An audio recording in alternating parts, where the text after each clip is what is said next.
Now the exercise 23. The chapter is 23rd chapter, coins, paper measurements, coins and currency. 22nd exercise. Example second from 23.2 exercise. The example is Shrikant bought a watch for rupees 900. He gave equal number of notes of denominations rupees 10, rupees 20, rupees 50 and rupees 100. Find the number of notes of rupees 20. बघा मुलांनो, अगदी आत्ताच आपण मागच्या व्हिडिओमध्ये ज्या पद्धतीचं हे उदाहरण सोडवलं सेम तसंच आहे. श्रीकांतने एक 900 रुपयाचं वॉच हे आणलं आहे, विकत घेतलंय. He give equal number of notes of denomination, म्हणजे त्याने सारख्याच नोटा या दुकानदाराला दिलेल्या आहेत. डेनॉमिनेशनच्या म्हणजे त्या सारख्याच परिमाणांच्या सारख्या नोटा. त्याचं जे हे आहे काय म्हणतो आपण रक्कम, ती कशी दिली त्याने की 10 रुपयाच्या सारख्याच नोटा दिल्यात, 20 रुपयाच्या सारख्या आहेत, 50 रुपयाच्या आणि 100 रुपयाच्या, हे सारख्याच प्रमाण या ठिकाणी नोटांचं दिलेलं आहे. Find the number of notes of rupees 20. तर 20 रुपयाच्या त्याने किती नोटा दिल्यात हे आपल्याला काढायचं आहे. त्याने सारख्याच दिल्यात equal number of notes of denomination. So suppose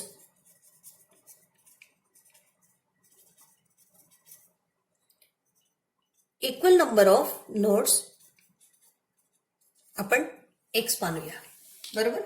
सारख्या ज्या नोटा आहेत त्याबद्दल आपण एक्स मानलं.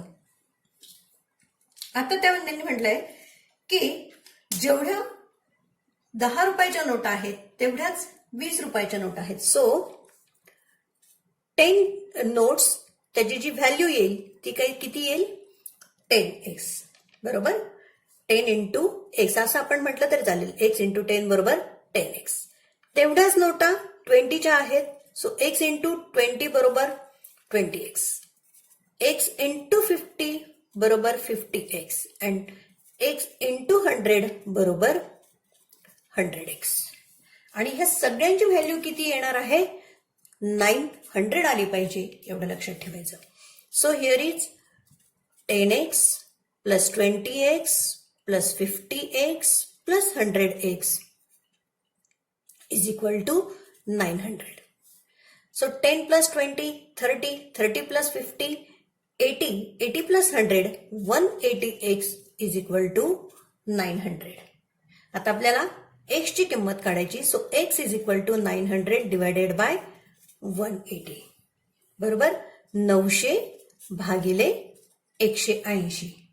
आता या ठिकाणी आपल्याला माहिती आहे की 18 पंजे 90 हा भागाकार आपल्याला माहित आहे. सो 185 जा 900 म्हणजे एक्स ची जी किंमत येईल ती किती येईल, 5. एक्स म्हणजेच काय, equal number of notes of denomination. So प्रत्येक नोटा त्याच्याकडे किती आहेत, 5 आहेत. आपल्याला विचारलंय find the number of notes of rupees 20. इथं लिहूया equal number of notes denomination is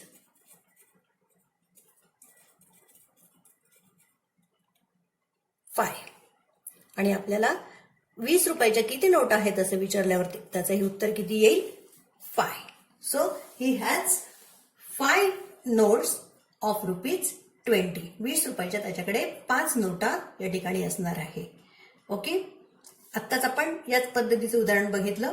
नेहमी अशा प्रकारच्या उदाहरणामध्ये व्हॅल्यू काढून घेणं हे महत्वाचं आहे, ही गोष्ट लक्षात ठेवायची मुलांना. तर next example is 5th example from 23.3. Sushant wrote the amount rupees 35 paise fine as 35.5. What is the difference between these amount? मुलांना अशा प्रकारचं उदाहरण आपण मागच्या व्हिडिओमध्ये बघितलं होतं. या मागच्या व्हिडिओमध्ये तर 2 व्हॅल्यू आहेत, लिहिताना जर चूक झाली तर ती कशा पद्धतीने तो डिफरन्स काढायचा.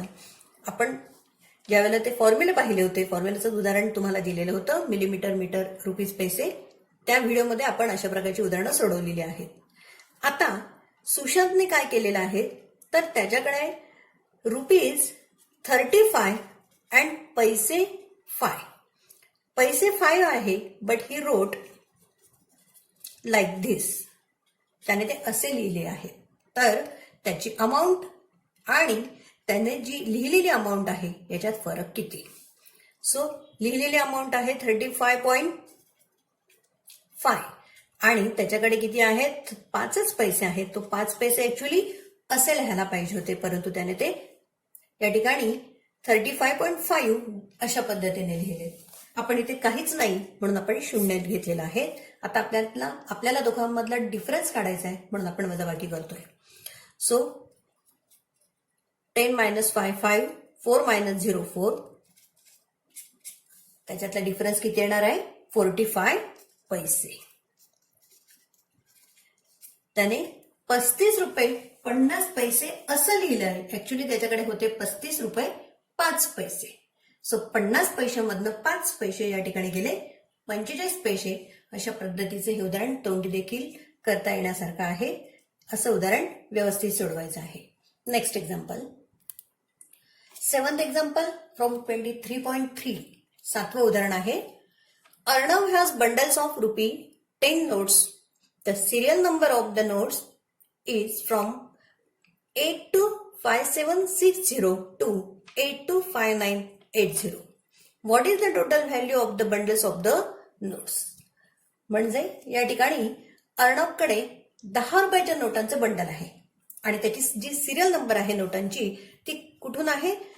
तर 825760 ते 825980 ह्या सिरियलच्या सगळ्या नोटा त्याच्याकडे आता त्या बंडलमध्ये आहेत. Then what is the total value of the bundle of the notes? तर त्याच्याकडे या 10 रुपयाच्या नोटांचं जे बंडल आहे त्याची व्हॅल्यू किती आहे, म्हणजे त्याच्याकडे टोटल किती पैसे आहेत. आता या ठिकाणी सिरियल दिली आहे. सिरियल नंबर काय आहे? 825760 टू 825980. इथून ते इथपर्यंतच्या सगळ्या सिरियलच्या नोटा त्याच्याकडे आहेत 10 रुपयाच्या. देन त्याची आता व्हॅल्यू काढायची. मग आता टोटल त्याच्याकडे किती नोटा आहेत हे काढण्यासाठी काय करावं लागेल? या सिरियल मधल्या नोटांचा डिफरन्स आपल्याला काढून घ्यावा लागणार आहे. सो 825980 मधनं 825760 मायनस करायचे, म्हणजे त्याच्याकडे टोटल नोटा किती हे आपल्याला कळेल. 8 minus 6 2, 9 minus 7 या ठिकाणी 2 सॉरी 5 minus 5 0 2 minus 2 0 8. सो त्याच्याकडे टोटल नोटा किती आहेत? 220 प्लस 1. बरोबर. कारण याच्यामध्ये जरी आपण या दोघांमधला डिफरन्स काढलेला असला तरी ही एक जी नोट असते 80ची ही आपण याच्यामध्ये डिफरन्स मध्ये निघत नाही, परंतु ती एक नोट धरायची असते. So bundles of 10 rupee notes is 220 plus 1 221. एकूण 221 नोटा त्याच्याकडे आहेत आणि मग त्या 221 नोटांची व्हॅल्यू किती? 221 गुणिले 10 बरोबर 2210. 2210 rupees the value of the 10 rupee notes of the bundle. Okay. 10 रुपयाच्या नोटांच्या जे बंडल आहेत त्याची व्हॅल्यू आहे 2210 रुपये. The next example is 11th example. हे एक्झाम्पल 2018 ला आलेलं आहे. आता जे आपण हे एक्झाम्पल सोडवलं हे पण 2019 ला येऊन गेलेलं एक्झाम्पल आहे. आता 11th example. Dhanesh went to the bank with 8 notes of ₹50 and 100 each and asked for the notes of ₹10 in return. How many notes of ₹10 would Dhanesh receive? मुलांनो, सगळ्यात प्रथम उदाहरणात काय दिलं हे नीट समजावून घ्यायचं. या उदाहरणामध्ये असं सांगितले त्यांनी की Dhanesh went to the bank with, Dhanesh हा बँकेत गेलाय 8 notes of ₹50 and 100 each, म्हणजे 50 रुपयाच्या 8 नोटा आणि 100 रुपयाच्या 8 नोटा घेऊन तो बँकेत गेलेला आहे. And ask for the notes of ₹10 in return. आणि त्याने 10 रुपयाच्या नोटा याच्या बदल्यात मला द्या अशी बँकेकडे विचारणा केली आहे. How many notes of ₹10 would Dhanesh receive? तर 10 रुपयाच्या त्याला किती नोटा मिळतील आपल्याला काढायचे. सर्वात प्रथम त्याने त्याच्याकडे किती अमाऊंट होती हे आपल्याला काढून घ्यावं लागणार आहे. त्याने बँकेला किती नोटा द्यायच्या होत्या हे आता आपण काढून घेऊया. आता त्यांनी म्हटलंय 8 notes of 50 rupees. बरोबर. मग त्याची व्हॅल्यू किती होईल? 8 into 50 बरोबर 400 rupees. बरोबर. 8 notes of 100 rupees. 100 रुपयाच्या पण त्याच्याकडे 8 नोटा आहे. So 8 into 100 is equal to 800 rupees. त्याच्याकडे 50 रुपयाच्या 8 नोटा ज्याची किंमत 400 आहे, 100 रुपयाच्या 8 नोटा ज्याची किंमत 800 आहे. म्हणजे त्याच्याकडे टोटल किती रुपीज झाले? 1200 rupees. Okay. So Dhanesh has 1200 rupees. Okay. आता तो रिटर्न काय मागतोय की मला 10 रुपयाच्या नोटा करून हव्यात. सो त्याला 10 रुपयाच्या नोटांचं बंडल हवंय. So 1200 divided by 10. कारण 10 रुपयाच्या किती नोटा येतील हे आता आपल्याला काढून घ्यावं लागणार. म्हणून आपण 10 ने भागलं. 1200 divided by 10 is equal to 120. 10 रुपयाच्या 120 नोटा बँक त्याला परत देणार आहे. So Dhanesh receive 120 notes of 10 रुपये. त्याला 10 रुपयाच्या 120 नोटा बँक परत देईल. Okay. Next example. 9th example from 23.3. नवं उदाहरण आहे. How many notes of ₹10 can one get if one gives 30 coins of ₹5. याच पद्धतीचं उदाहरण आता आपण सोडवलं. जर एखादी व्यक्ती 30 कॉइन्स 5 रुपयाचे 30 कॉइन्स घेऊन गेली तर त्याला 10 रुपयाच्या किती नोटा मिळतील असा प्रश्न आहे. So 30 coins of ₹5. 30 कॉइन्स 5 रुपयाचे 30 कॉइन्स म्हणजेच त्याची व्हॅल्यू किती होईल? 30 into 5 is equal to 150 rupees. बरोबर. ही त्याची व्हॅल्यू झाली. आणि रिटर्न मध्ये त्याला ₹10च्या नोटा पाहिजेत. So 150 divided by 10 is equal to 50. म्हणजे त्याला 150 रुपये जर त्याने अशा पद्धतीने बँकेला परत दिले तर बँक त्याला 10 रुपयाच्या 15 नोटा परत देईल. So one get